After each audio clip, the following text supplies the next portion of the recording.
Good Wednesday evening. I'm Chief Meteorologist Emily Walls, and again today it was a very hot day across the region until the cooler air moved in during the afternoon for a lot of locations. So your high temperatures today here locally in the Chicagoland area, we ended up topping out in the upper 80s to low 90s. We hit 92 degrees in Joliet, 90 in Rensselaer, 88 at the Chicago lakefront. But notice there is one outlier here that only made it into the 70s, and that's in Waukegan. So the far northeastern extent of Lake County, Illinois, was significantly cooler with high temperatures today, and that's because there was a lake breeze coming in, but that eventually spread across almost the entire region close to the lakefront, so hugging that lake line, the shoreline all the way down into Indiana. We saw temperatures dropping throughout the afternoon. Right now, your time is about 8 p.m. on the dot, and we are still in the 80s farther inland, but close to the lakefront. Notice those 70s have really spilled in. So 74 degrees at the Chicago lakefront. We're at 77 degrees in Gary, and the reason that we dropped so much again is because we had that northeasterly breeze. And for those of you wondering, if you've been trying to beat the heat and you're wondering if you can go to the beach yet and what the water's feeling like, well, you can certainly go to the beach, but the water, it's still going to be a little bit of a shock to the system. And this is why when we have northeasterly winds, that our temperatures drop so rapidly, because you have that cool air coming across the waters of Lake Michigan, and the sea surface temperatures right now, they're only in the 60s, many locations mid to upper 60s, but rounding the lake into Indiana and then over toward Michigan, we're actually starting to see a couple 70s popping up. So all in all, we've seen some big improvements as far as water temperatures are concerned over the last couple of weeks. So all of those 90-degree days that we've been enjoying, it has been making a difference. It just takes a long time for a body of water this size to really warm up all that much. Even during the heart of summer, late summer, the water temperatures really don't get much warmer than the mid 70s in many locations. So we're getting there. It's just taking quite a while.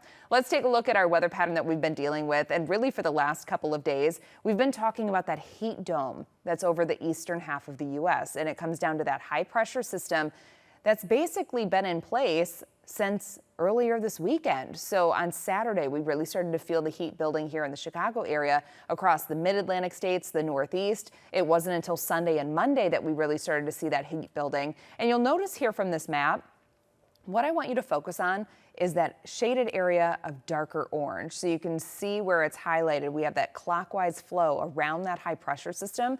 So based on the placement of this, most of the eastern half of the U.S. has been picking up southeasterly, south or southwesterly winds. So it's bringing in that warmer air. And notice, jumping the clock ahead now to tomorrow, we're starting to see this pattern breaking down a little bit. So we've had this really strong high pressure system in place, but watch how that ridge that we've been telling you about, that's where the jet stream kind of takes off toward the north. So I'll outline it here with my cursor. This is your ridge. Notice over the next couple of days how this really begins to become more east-west rather than north-south oriented. So by Friday, you can see that the jet stream is beginning to even itself out. We call that zonal flow. So when that happens, that's when you can easily have low pressure systems, high pressure systems just kind of move their way very nicely across the United States. But we've really not had that the last couple of days. That's why that high pressure system, it just hasn't been moving. But relief is in sight for the eastern half of the U.S. And of course, that does include us right here in the Chicagoland area as well. But your high temperatures today, this map looks about the same as it has for the last several days, with a couple exceptions.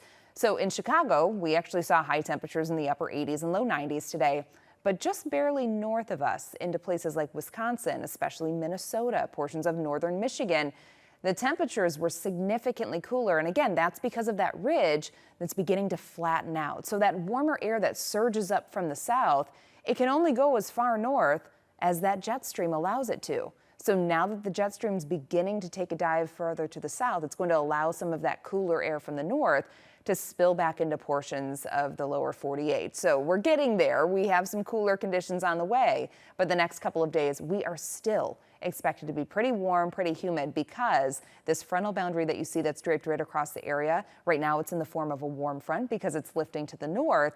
That's still going to be impacting the area and just kind of draped overhead for the next couple of days until we can get that out of here and until that jet stream really begins to dive to the south again late this week and this weekend.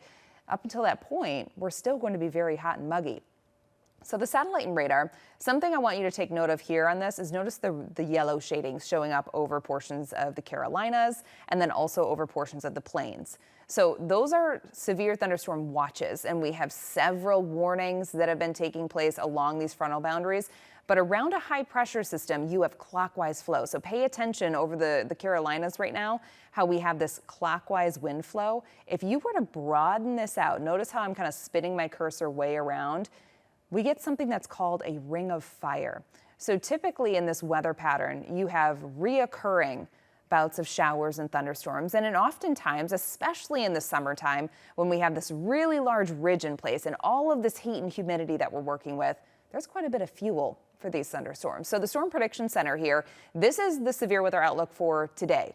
So we still have that enhanced risk that's over portions of the Carolinas. We have the slight risk that's over in Iowa, portions of southern Minnesota, and then reaching into Wisconsin. Here locally, we've had a marginal risk, and we actually did have a severe thunderstorm that developed earlier today in Kane County that pushed into portions of DuPage County as well before it really fizzled out. But this is, again, that pattern that's oftentimes called the ring of fire.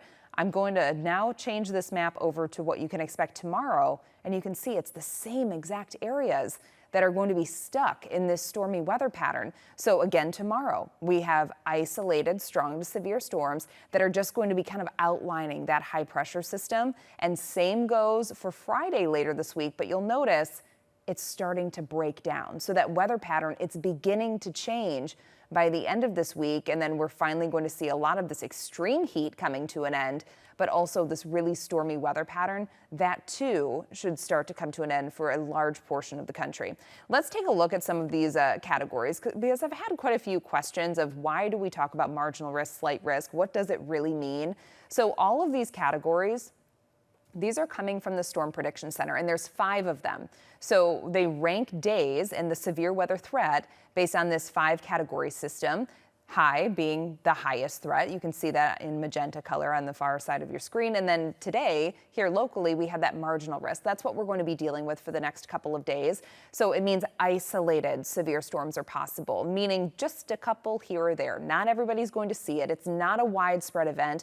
And oftentimes when you have those severe storms developing and you're in that marginal risk, they don't last for all that long. So it's not a long-lived storm, but each time you see those categories, ticking upwards toward the slight, enhanced, moderate, and then especially the high, that's when the danger certainly begins to increase. But fortunately, the next couple of days around here, it really doesn't look all that impactful. We're going to have that marginal risk, and damaging wind gusts are going to be the primary concern each and every day that we have that marginal risk. Futurecast, this is going to run us through the next couple of days. Again, I've mentioned that we've kind of been in this stormy weather pattern. That's going to continue. It's not going anywhere anytime soon. Finally, as we go into Saturday of this week, I think we're looking at a mainly dry day. And then we'll start to see showers and storms returning again early next week. But Futurecast taking us into tomorrow morning. You see that high pressure system? It's still in place. It hasn't moved just yet. That's why we still have that ring of fire pattern, the showers, the thunderstorms. Here locally, we have that warm front that's beginning to try and sink to the south. So for those of you in McHenry County, Lake County, you could potentially see some afternoon cooling tomorrow. But most areas, it's going to be a really hot day. We're counting on highs returning to the 90s all the way up to the lakefront. So again, for those of you that may be planning a trip to the beach, just be prepared for those water temperatures that are only in the upper 60s to near 70 degrees. And then moving along to Friday, there's going to be a low pressure system traveling right along that ridge, and that's going to track right through the area, bringing us another chance of showers and thunderstorms. I think at this point, the best chance is really going to be midday Friday into the afternoon hours, and then a lot of that's going to fall apart. So a lot of what we're seeing here, it's daytime storms. Why? It's coming down to that's when we have all of the heat, all of the humidity. That's called diurnal heating. So when you have that during the day from the sunlight heating the earth, and then you have rising air that's giving you that little extra push, the atmosphere gets that little extra push to develop some convection. So that's what we're going to have for the next couple of days. Then finally going into this weekend, I do think that we're going to see some improvements. So let's jump down and talk about the tropics, because the same area that we've been highlighting across the eastern Pacific looks like it could be producing another storm very soon. So this map, what this is showing us is the tropical cyclone development expected over the next 2 days. There's only about a 40% chance. But if you expand that time frame, to be the next 7 days. Well, it's an 80% chance that we could be seeing a tropical depression or a tropical storm developing by the end of this upcoming weekend. And if that happens, that is likely going to become Tropical Storm Flossie. We've already had A through E in the Eastern Pacific, but now we're going to be moving on to that F name, which is Flossie for the Eastern Pacific. Bouncing over to the Atlantic. For those of you wondering, like, when are we going to get this show on the road? The Eastern Pacific has been very busy, but the Atlantic has not. Notice on this graph here that throughout the month of June and even into July, the Atlantic season, it's really just getting started. It's not until August, September, October that we really start to see the Atlantic cranking out a lot of those storms. We've already had Andrea, which was only a 12-hour storm over in the Atlantic. It was a tropical storm for about 12 hours. After that, it fizzled out. That was Andrea. Next up is going to be Barry, but we don't see that happening really anytime soon. After this break, I'm going to talk a little bit more about our local weather and how much rain we've seen over the last couple of days. Those details in 2 minutes. Welcome back. We've had showers, thunderstorms just kind of traversing through the area the last couple of days. And over the last 48 hours, some portions of Chicagoland have actually picked up over 2 inches of rain. And that's mainly for those of you that are over in LaSalle County. So we've had some pretty strong storms yesterday. We had another strong storm going through the area today in LaSalle County, and it was just downpouring with those storms. So for those of us that have seen the rain, we've picked up over an inch or 2 in some cases, but there's been a lot of locations that have missed out on the rain as well. But good news, we still have showers and storms in the forecast for the rest of this week, just on and off. So we're all going to have at least that opportunity of helping the lawn out a little bit. I know there's a lot of lawns that are looking a little brown out there because we've been low on rainfall. A lot of us are dealing with moderate drought conditions, but over the last 30 days, we've started to see some improvement. So what this map is showing you here, all of the green shading area, that means that we've seen above average rainfall for the last 30 days. So we're kind of digging our way out of those drought conditions very slowly,